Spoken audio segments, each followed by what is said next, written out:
It's time. It's time for a talk.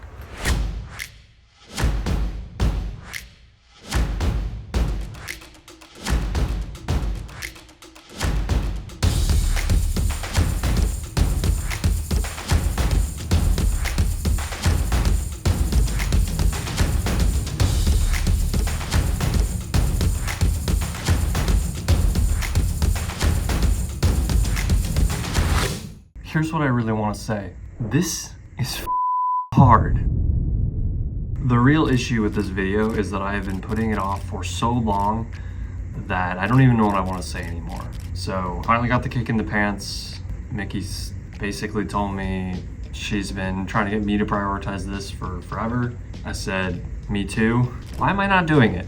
So here I am. This is gonna be pretty unfiltered, a lot of bullshit. I'm sure I'm gonna have to edit a ton of this out and it's not gonna be entirely as intelligible as I want it to be, but this is really hard. For those of you who don't know, and this is probably most of you, spoiler alert. For those of you who don't know, in December, I got an opportunity to invest into a new social club offering poker in Kentucky, about 45 minutes north of Nashville, Franklin, Kentucky. A project called Triple Barrel Social, and I took it on. I decided to get involved. There was a huge set of brain things that had to happen there before that could happen that I won't bore you with. Maybe it's not boring, but this is probably gonna be a long video and I don't have time. In fact, hopefully this doesn't totally mess up my audio, but I'm gonna make stacks right now. Yeah, I'm literally, this isn't just set. This is real life. This is my life. It's currently 4:05 a.m. Mickey is not asleep, but she is resting. I'm currently working on closing, which basically means it's getting started for the next day also.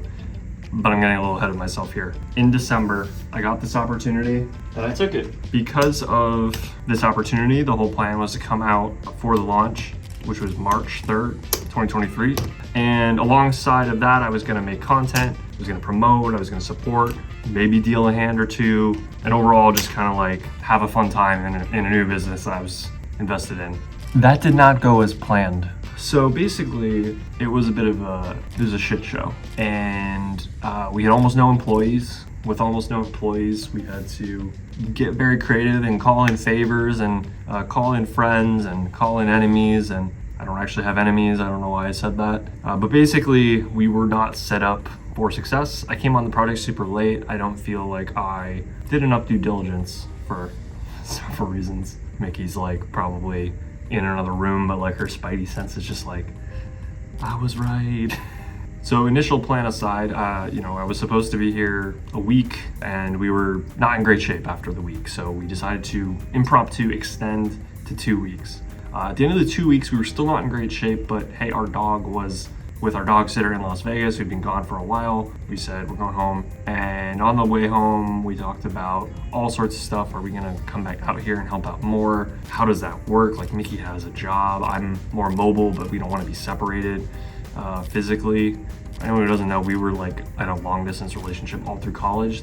That sucked. Not doing that again. Suffice it to say, lots of big decisions happened and we ultimately ended up coming back out here after less than 2 weeks, and we drove because renting a car for a possibly month-long period of time or more is not tenable. It doesn't make any sense at all. I saved a ton of money just by driving, so we hightailed it out here, and we basically just dropped everything in our lives to come help run the place.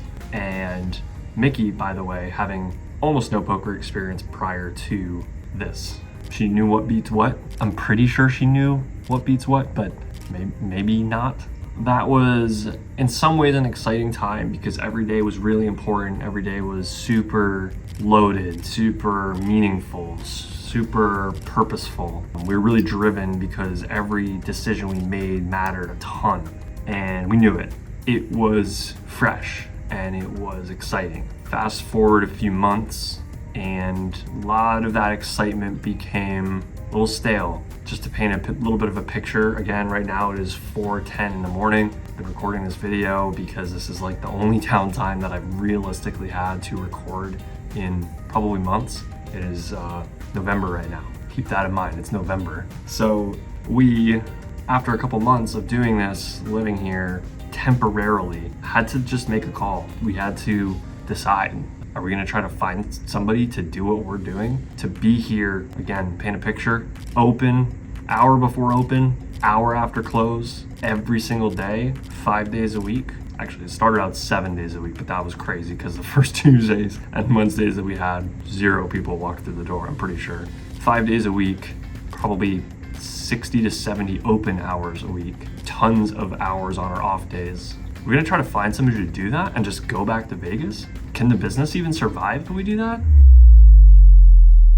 It couldn't. There's no way. We didn't even really have any candidates.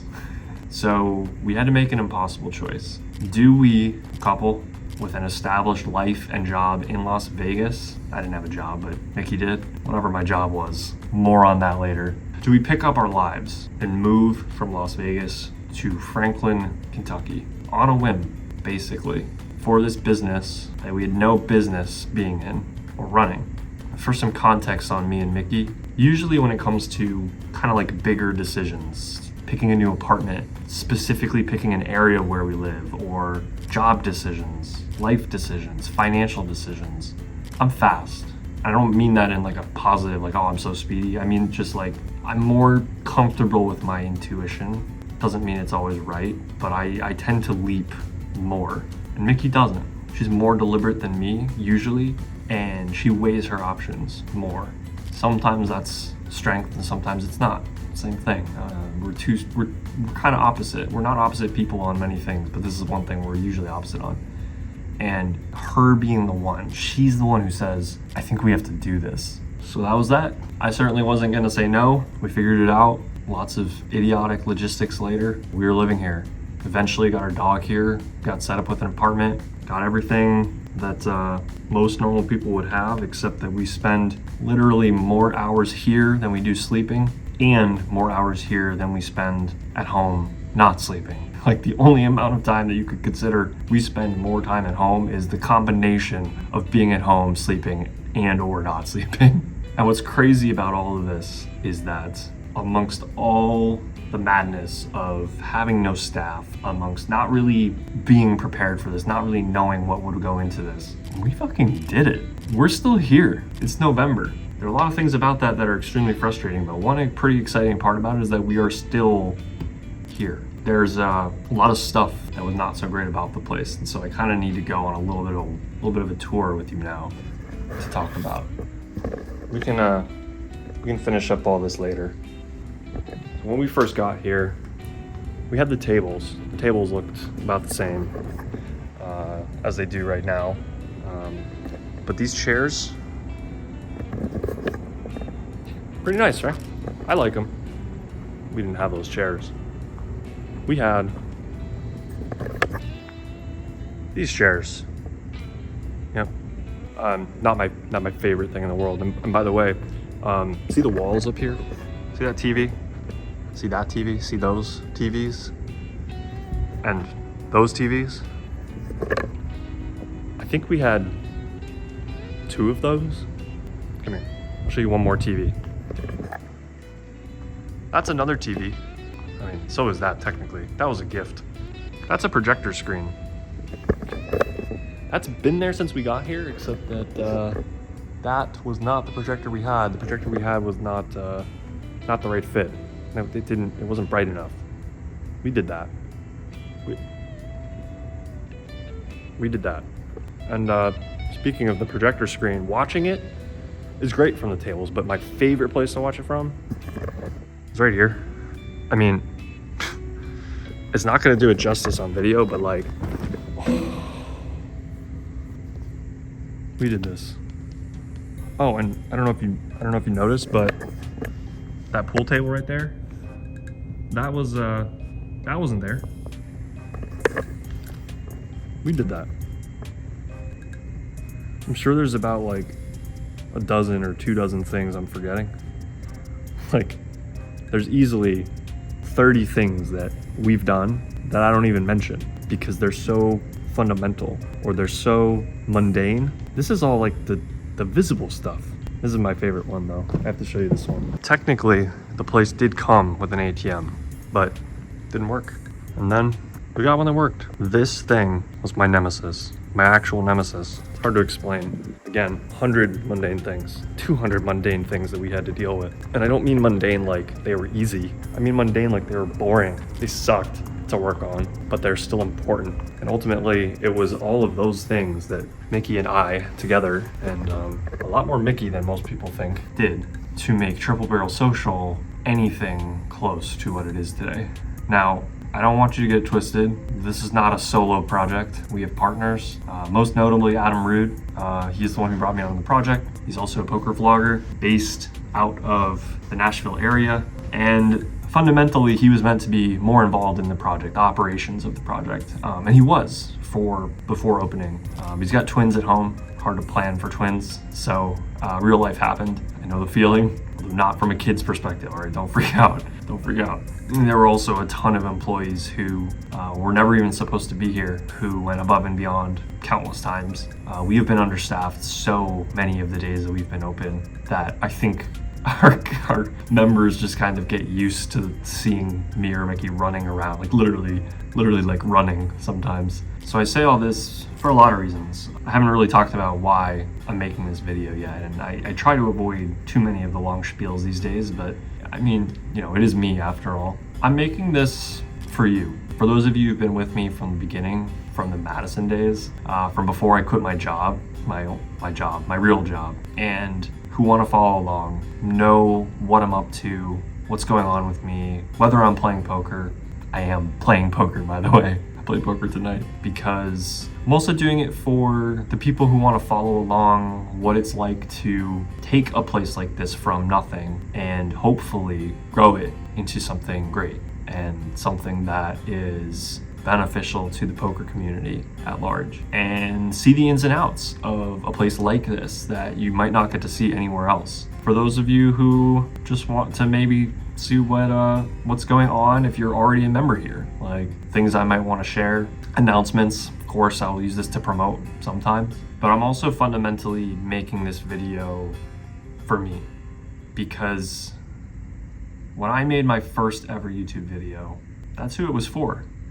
Mostly for me.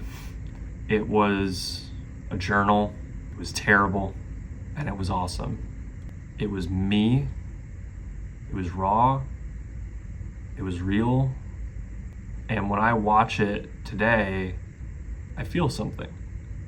I feel that little bit of what it was like to be me back then.